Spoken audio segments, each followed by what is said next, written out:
right, Carissa Romaine here, again with the TEDxBeaconStreet Backstage Breakdown. I'm here with Lindiwe Matlali from South Africa, and she just finished her talk on the stage about knit to code, which is incredible. So welcome. You did a great job. How did it feel? It felt amazing. Thank you Yeah. for having me. People in Boston are so nice. Right. So it's been amazing. Everybody is so kind. Yeah, it's because it's not cold here yet. Once it gets colder, we're all like on our way. I come from South Africa. This is like the coldest I've ever Really? had. So if it gets worse, then I'm not coming back. Oh, you should hang around for the snow. You got to see it. It's incredible. So let's talk a little bit about knit to code, which is an incredible parallel between knitting and coding for young women, right? How did you make this connection? What was your light bulb moment in figuring out that those two things were connected?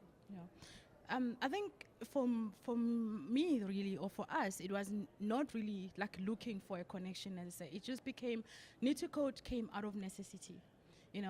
Being from South Africa, where a lot of people from the disadvantaged communities do not own a computer, do not have access to internet. Actually, our internet is one of the most expensive in the world. So poor people just cannot afford to have internet. So it came from that premise to say, my work is to teach kids how to code.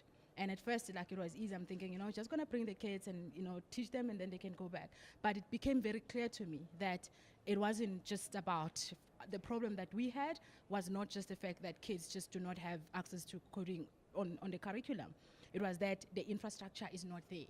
So even if I wanted to go and teach kids in Soweto, I'm not going to be able to because they just don't have that, the infrastructure. So Knit to Code came from there to say, how can we solve this problem and remove this barrier, the computer, because it's also quite expensive for us. How do I remove it and make sure that kids can still be able to have the opportunity to learn how to code? And that's how Knit to Code came to being, was we need to find a way where computer is not part of the equation. Which is incredible. Most people wouldn't think, how do I remove this computer from the equation? How do I still make it happen without a computer? I think that's super rare.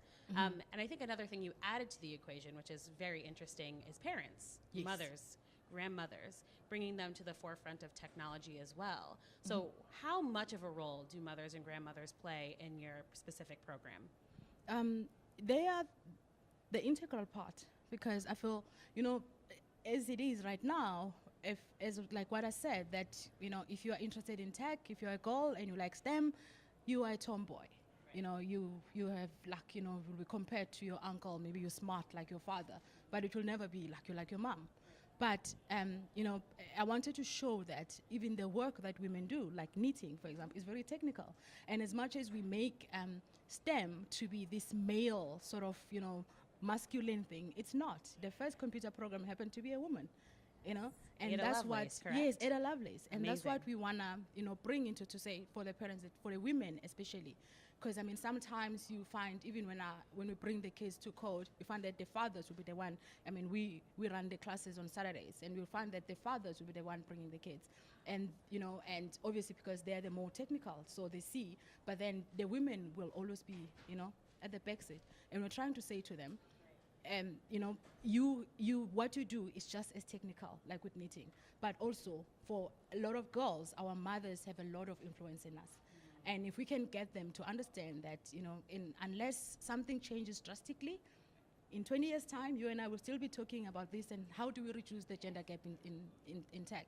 Because it's not going to change unless we do something different.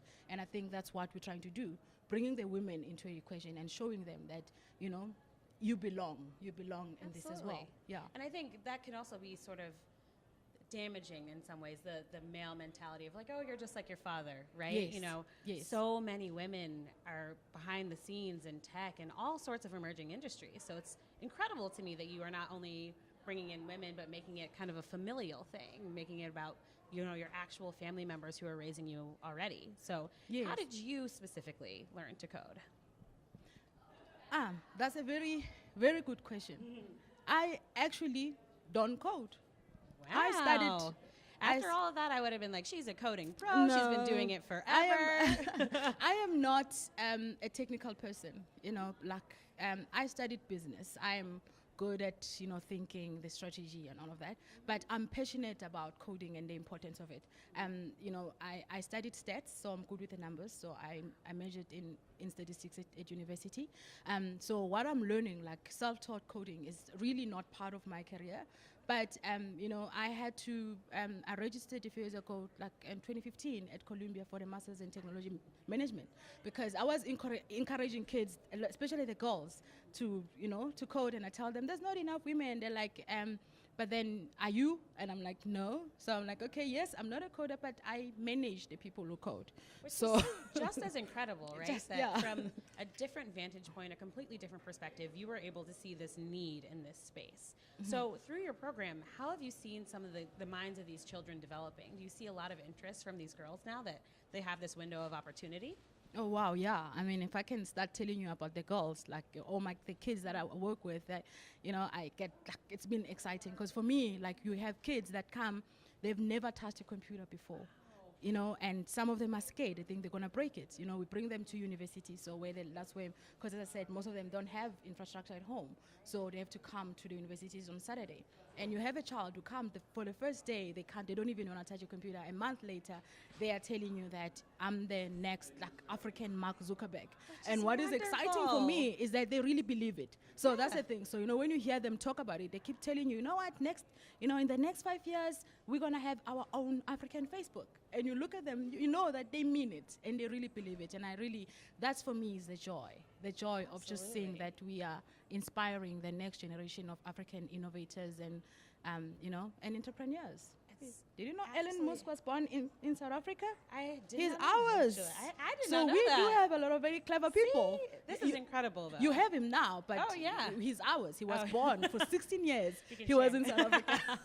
That's so incredible. And I really love that these kids are so excited once they get into it and just being able to get their hands on something new and saying, we're going to start the next African Facebook in the next couple of years. That kind of inspiration must drive you on a daily basis to keep doing what you're doing. No, it does. I mean, I think, when we find the kids, especially when you have kids from the townships or what you call here the inner city, like Soweto, for example, their role models would be like a Jay-Z, would be like a Black Coffee, our own. Yeah, and a few months down the line, they'll tell you my role models is like, Mark Zuckerberg, is Elon Musk. You see the shift.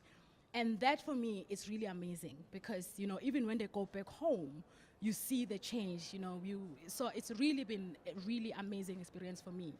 And that's why I do what I do, really. I absolutely love it. Yeah. Seeing that shift is just incredible, and seeing the way that people's role models can expand to different horizons, different subjects, different verticals. Yeah. It's beautiful. So do you have a goal for the program? What do you want to see happen in the program next? I would like to see, having Need to Code, clubs in every corner of the world. That's really what I'm hoping. And we don't need, people with computer science degrees. I would like the mothers, the grandmothers, even just can start a club. If you have a daughter, you start with her and then you bring her friends and, you learn to knit, which is very an important skill. But, they can also learn coding through what they're already doing. That's absolutely unbelievable. So do you guys have a website, anything you want to shout out so we can find you and learn a little bit more about Knit to Code? Our website is africateengeeks.co.za. Excellent. You have been so incredible and so inspiring. I really, really appreciate it. So Lindiwe, thank you so much. Thank you again. Thank you.